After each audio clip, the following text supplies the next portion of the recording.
Hello, darkness, my old friend. Daylight saving time officially over, and while that extra hour of sleep may have been nice, if you're not a parent, you know, because parents, you didn't get any extra sleep, but that's fine.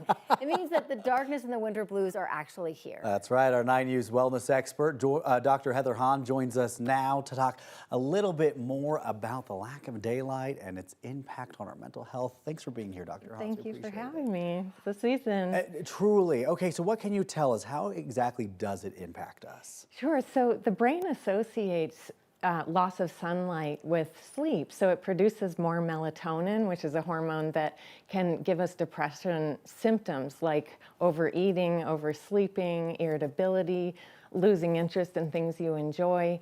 And then at the same time, serotonin, which makes us feel awake, drops. So that compounds the depression. And seasonal affective disorder is considered a form of major depression. Women and people who have depression or SAD in their families are more susceptible to it. But even if you don't have that full-on diagnosis, still 4 out of 10 Americans have what we call winter blues, which is, it's not an official diagnosis, but it does mean a drop in your mood during the winter months. 4 out of 10 people, and you said your husband's one of them. Yeah, and you know, it's such a tough time when it's just so dark early on. And so what is your recommendation to people who are in that group? Yeah, so seek the light is number one. That's the first thing. Sounds like a Harry Potter movie. I like it.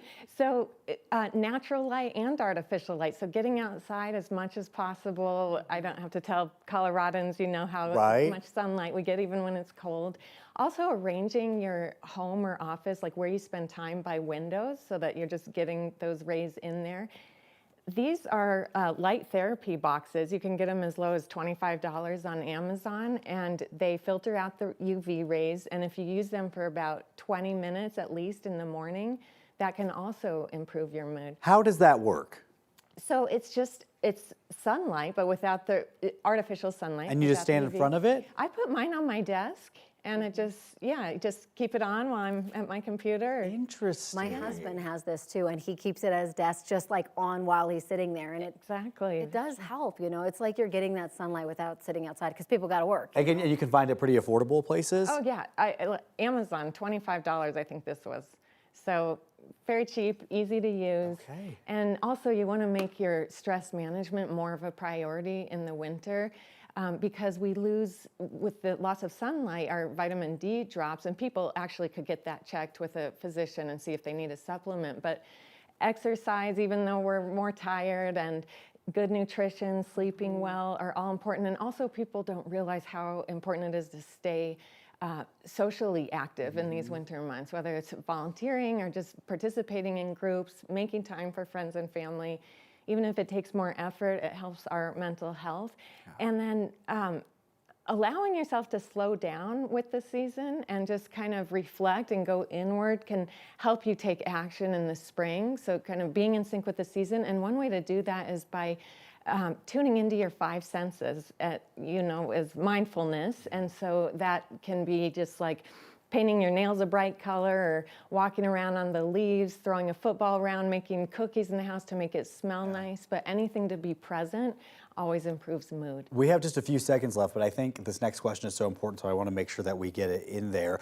If something like this light or some of the other things that you recommended don't work, at what point should someone consider getting on antidepressant medication? Great question. So if someone is getting mental health treatment, so you do want to be in therapy regularly and doing all of those things, and it's still not working, then that's time, or if your depression's getting worse. But I do want to say that there's a vicious circle that can happen, that often happens with depression and addiction, and a lot of people with SAD self-medicate with drugs or alcohol anyway, so you just want to monitor that closely. Okay. It's such a domino effect, though, because you're saying, eat right. Well, it's the holidays. People don't. It's dark a lot, and it's cold. It's hard to get out and exercise, but those things are so important in addition to the sunlight to get all the things that you need. We're all in this together. Yes. We are. Yeah. Dr. Hans, thank you very much. Thank you. Let's get a check of your